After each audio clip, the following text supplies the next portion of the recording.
Nós estamos de volta com o Direito e Cidadania hoje discutindo a legitimidade da prisão preventiva. E nesse bloco nós teremos as perguntas que são feitas aqui pelos acadêmicos de direito para os nossos convidados.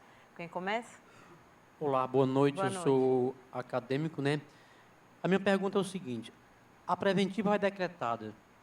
Se a pessoa passar muito tempo lá, ele vai a julgamento. Se ele for absolvido, é sinal que ele não devia ou não deviu tanto que foi julgado. E aí, como é que faz para ressarcir ele do prejuízo que ele teve? Bom, se um cidadão é preso preventivamente e ao cabo do processo é absolvido, você tem razão em afirmar que, se assim foi, ele não deveria ter sido preso preventivamente, porque havia uma expectativa de culpa e essa expectativa não se confirmou. Bom, mas de que argumentação se utilizou o juiz para justificar uma prisão preventiva?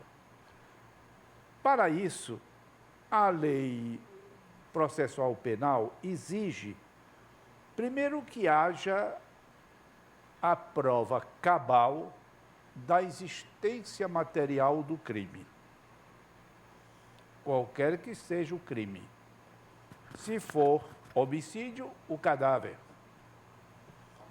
Se for qualquer outro, se for crime de resultado, há de ter o resultado, então há de existir a prova material do delito. Depois cogita-se se há indícios suficientes, melhor dizer, seriam veementes, de autoria criminosa. Se a pessoa veio a ser absolvida e a frustração dessa expectativa de culpa não foi resultado de algo novo que apareceu no processo, é porque houve negligência, houve afobação por parte do juiz, o juiz não foi prudente, não foi cauteloso. Então, deve a pessoa vitimada pedir o ressarcimento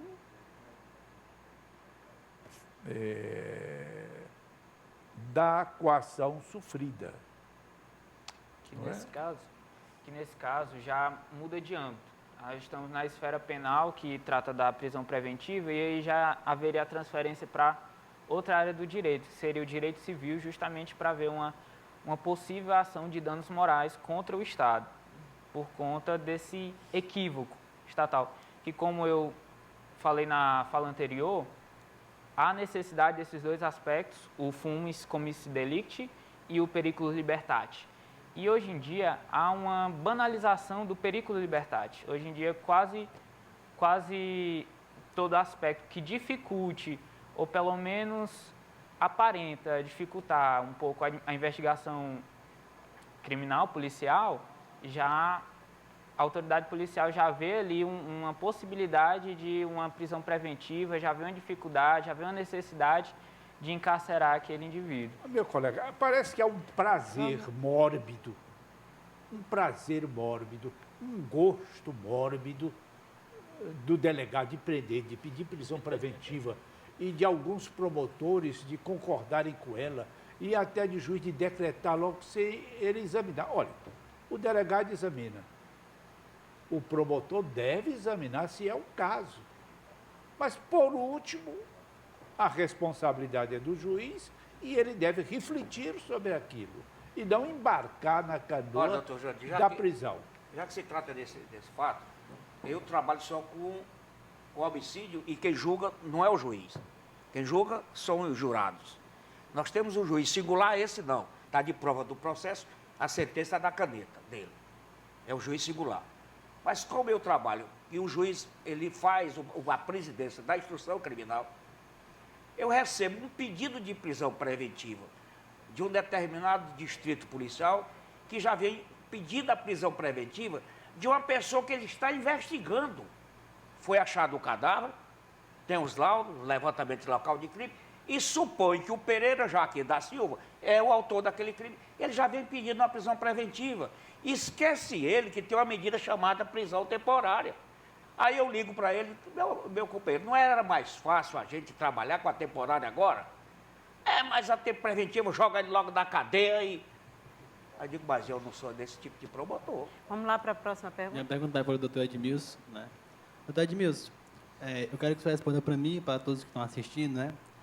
Qual o instrumento, né? Como é que aquela pessoa que teve... Porque a decisão tem que ser fundamentada, né? Ou seja, deve existir um motivo para a decretação da prisão preventiva. Esse motivo deixando de existir, a prisão preventiva também deve ser revogada.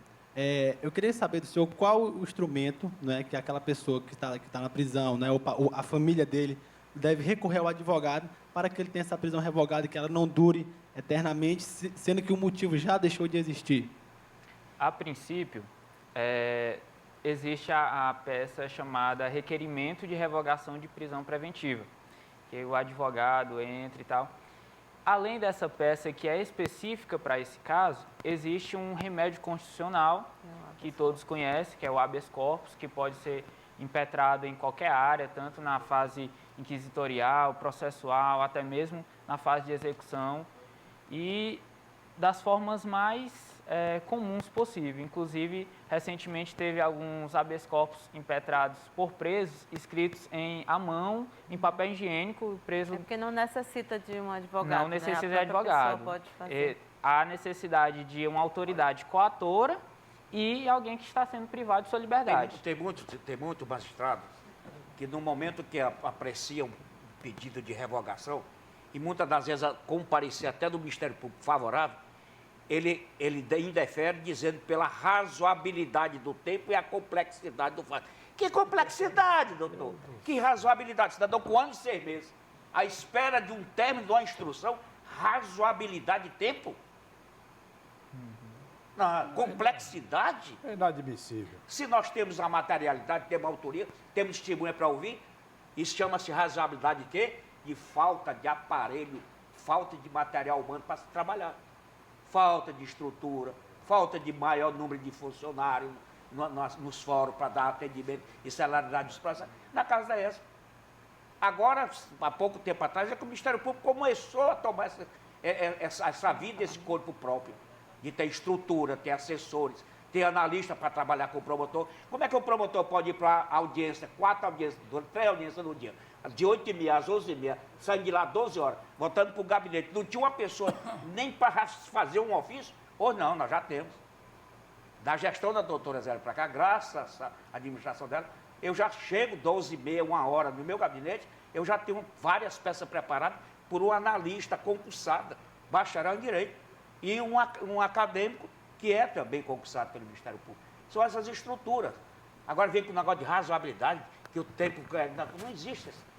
Não existe isso, pelo amor de Deus. Nós não podemos penalizar o cidadão porque o Estado não tem condição de dar força da habilidade ao aparelho judicial. A pergunta, por favor. Boa noite. A minha pergunta agora foge um pouco da pergunta da preventiva, mas que termina nela. Não, mas recentemente tem que eu ser do vi tema. uma... Tenta manter o tema, por favor, Não, tá mas bom? é do tema. Esse é o Recentemente eu vi aqui um tema que está rondando o Brasil. A delação premiada que pode desembocar numa prisão de alguém. Como que o senhor, promotor fiscal da lei, que acompanha ela, vê essa situação? Alguém ser preso porque alguém dedurou ele, Não, porque a lei foi incapaz de encontrar. A premiação, Delação premiada, é um instituto que foi criado com muita cautela. Não é que o cidadão chega e diz, eu quero benefício. Quero, muito bem. O que é que você vai dizer? Depois que ele diz o que ele tem interesse em dizer, o magistrado e o Ministério Público vai analisar se aquilo foi fato que ninguém sabia, que veio a novo os fatos, para ele ter direito. Não é só de dizer, eu quero delação premiada, doutor Jurandir. E da mesma hora ele disse, não, você vai ter a redução de sua pena. Ele está, inclusive, confessando que é o culpado, mas pode ter, olha, eu quero a delação premiada. Eu vou dizer o quê? além de eu estar aqui nesse rombo aqui, o Pereira Ele e é o réu Manel... também, né? Todo que delator também é réu. É réu, não. O Pereira e o Manel que estavam comigo assinaram o cheque, o cheque assinado por ele. Nós roubamos junto. E ninguém, aí não sabia. Ele veio para o processo porque eu fiz isso. Mas, como dizia assim, a delação premiada é uma coisa, o dedo duro é outro. Como na Revolução existiu o dedo duro. Aquele que o exército botava lá dentro para dedurar que estava nas reuniões, como o doutor Jandir sabe disso.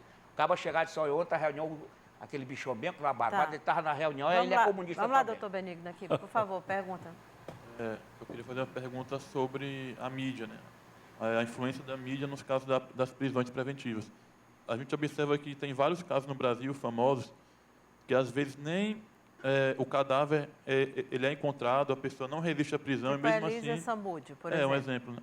Mesmo assim acontece a prisão, né? E também pessoas do direito, né, como promotores, como delegados, vão a programas e acusam a pessoa, né? Não sei se usando de uma imunidade, né, que eles têm, mas eu queria saber se de alguma maneira essas pessoas que eu já pude até observar em alguns casos vão a programas de TV e acusam uma pessoa, se elas podem ser responsabilizadas depois se for comprovado que o acusado não é culpado. Mas é claro, nós vivemos uma época em que promotores de justiça, delegados de polícia, ou delegados do Estado, delegados federais em menor escala, mas juízes, né, aparecem comumente e com frequência na mídia a respeito de um caso que estão conduzindo. Já tem vários trabalhos escritos, estudos feitos por psicólogos, filósofos, mostrando que há uma influência decisiva da mídia na justiça. Se nós fizéssemos um processo de grande importância e esse processo não fosse noticiado, ou se fosse noticiado, não fosse com a incidência tão a miúde, diária, parecendo uma campanha, o comportamento do juiz e o comportamento do Ministério Público, posso assegurar que seriam bem diferentes. Porque nada há mais tentador, nada mais espicaça tanto a vaidade do que o aparecimento da mídia, especialmente quando se aparece como um vingador social, como um super-homem. Tem um exemplo do presidente do STF, né? O Joaquim Barbosa, que passava mais tempo na TV do que no Supremo. Exatamente, de modo que, na verdade... Mas se falar em Joaquim Barbosa, nós temos agora um juiz, que é o Moro, o Sérgio Moro, que é completamente diferente. Ele fica ele atrás, retraído, ele não aparece, ele não evita aparece, a mídia exatamente. e está trabalhando. Está trabalhando, exatamente. Os paralelos a ele é que querem aparecer na mídia e fazem tudo para aparecer. Mas ele é um cidadão altamente comedido. Ele é muito retraído, inclusive, discreto. quando ele é encontrado A gente até já tratou desse assunto ele aqui. é muito sobre comedido. a descrição dele. Eu admiro aquele cidadão pelo modo que ele se posta perante um processo que ele está comandando. Mas o doutor Benigno, indagado sobre a questão de delação premiada, então vem, realmente calha, fazer uma abordagem rápida sobre delação premiada. No passado, chamava-se... Dedo duro. Não, processualmente era a chamada do corréu. É o corréu. É a chamada do corréu. É preciso verificar que há um interesse do delator que quer o prêmio, há um interesse desse delator em acusar a outrem. Se ele vai acusar outro para salvar-se, uns estão na cadeia, outros estão em prisão domiciliar porque delataram. De de qualquer forma, receberá um prêmio gordo. Então, não vejo neste momento, nos fatos que são noticiados nacionalmente, e se são noticiados não só os fatos, mas os seus, aqueles que prolatam as decisões, se sujeitam à crítica, e é um direito do povo de examinar, uns elogiam, outros criticam. Eu não vejo como dar-se crença total, absoluta, ao delator. O delator é sempre um ser capaz não só de delatar, mas também de mentir, de falsear a verdade. Por exemplo, agrada uma grande corrente nacional acusar pessoas ligadas ao governo federal. Porque veem que isso é simpático a quem está detendo o poder. Eu não posso ver isso como um comportamento, uma conduta saudável à justiça. Não é? Mas também, doutor Jânio, tem que ver o que ele disse à justiça. Tem fatos novos, tem veracidade. Vamos voltar para o nosso tema, porque assim, como a gente não nós tem já estamos muito saindo, mais tempo, para o dedo não duro, tá mais. né? Vamos voltar aqui para a legitimidade mas essa história da prisão de delação, preventiva. quem quiser pode bater palmas ao delator, mas eu vejo sempre com suspeição o delator. O delator que cometeu crimes e que traz para o processo uma outra pessoa que não se sabia, esse delator não pode ser uma prova imparcial. Uma testemunha, um testemunho, para ter crédito, tem que ser imparcial. A testemunha não pode pesar sobre ela nenhuma suspeição de interesse. Mas o denutor E não é o testemunha, doutor. delator Jurandir, vamos premiado voltar aqui sobre esse delator. Mas o delator, ele é acusado, pesa ele é culpado. uma Não é grande testemunha. suspeição. Não cabe a ele, ele é é um rótulo. culpado, mas aquele que ele trouxe vai para a cadeia e ele fica Mas lá vai fora. culpado também, não vai como testemunha. Então, ele não é testemunha. Isso é O uma delator não é premiação testemunha, muito ele é grande. denunciado e ele está sabendo que vai condenado. Condenado, mas não vai para a cadeia. Edmilson, no mas caso aqui no Brasil. da prisão preventiva, por exemplo, da Lava Jato, né, que é um assunto que interessa, que é uma dúvida também, volto a dizer que a gente tem telespectadores que não entendem de direito, então quando o assunto está muito assim, eu procuro trazer um pouquinho aqui, voltar aqui um pouquinho para a base. No caso daqueles, todos eles que estão presos na carceragem da Polícia Federal, por exemplo, eles ficam lá por tempo indefinido. O local também é definido pelo juiz. São algumas questões que eu acho que seria interessante explicar aqui para a população. Como é que funciona? Se a pessoa vai para o presídio, se fica num lugar específico, especial. Porque a gente sempre ouve isso. Eles estão presos na carceragem, ou em Curitiba, ou em Brasília. É um lugar específico pelo fato de ser prisão preventiva? É o seguinte, segundo a legislação, o nosso ordenamento jurídico ele é muito bonito, assim, no discurso. Né? No discurso. O discurso é muito bonito. E, teoricamente, todo preso cautelar, seja prisão preventiva, prisão flagrante, prisão temporária, que é outra modalidade, segundo a legislação, ele deve estar em um local separado dos presos condenados já por sentença. Não já, importa que quanto já tempo são dure. culpados. Ele fica... Que é o caso da preventiva, Primeiro que a é por tempo carceragem aqui indeterminado. não é local para botar preso provisório. Isso. Aquilo é uma cela onde o cidadão fica ali até no momento que ele é ouvido pela autoridade policial e dali ele tem que ir para um presídio. Em tese seria algo provisório, né? Ele vai para um temporário, presídio né? onde existe um determinado local para presos provisórios. E aí os presos provisórios vão aumentando de número e nós não temos lugar para ninguém, nem para os condenados.